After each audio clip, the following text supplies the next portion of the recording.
Luka Doncic is the most overrated player in the league. Twitter/X has a habit of attracting people who believe they know things you don't. Sometimes they're conspiracy theorists, other times they're grifters, but when it comes to sports, they're often people who just have a feeling about a team or player they cannot shake. Which brings us to Luka Doncic.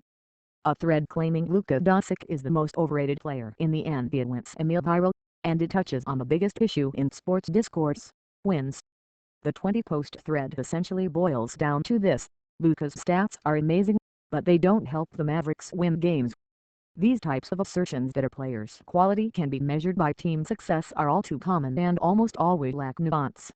It is true that for a player of Doncic's quality, his on-court net rating and on-off net rating are surprisingly low. They're still positive, but that isn't an indictment on him as much as the organization, and it also conveniently ignores that he has actually won a bunch of games.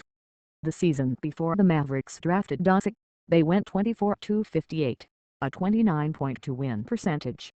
From 2018 to 19, his rookie season, to 2021 to 22, the Mavericks posted a higher win percentage each season than they did the one before, culminating in a 52-win season and a 63.4 win percentage in 2021 to 22. While 2022 to 23 was a reversal of that trend as the Mavericks slumped to 38-44, it is the outlier in the sample, and this season they're 12-8. There's also the issue that the Mavericks haven't exactly surrounded him with the most imposing talent. The best players Doncic has played with are Kyrie Irving, Kristaps Porzingis, and Jalen Brunson. Irving hasn't even hit 40 games in a Mavericks uniform.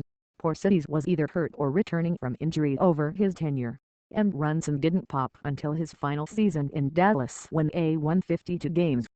Doncic is a textbook example of what happens when a team has a transcendent talent but is buttressed by less than exemplary support. With no one to lessen their offensive burden, they shoulder a massive usage and post monster stats, but they're unable to win at the highest level because the overall team isn't great.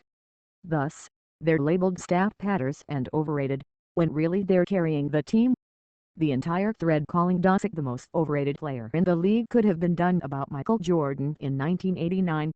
Sometimes, great players put up monster stats on bad teams, and while they're able to drag them above mediocrity, they can't lift them to greatness all on their own because no one can. Basketball is a team sport,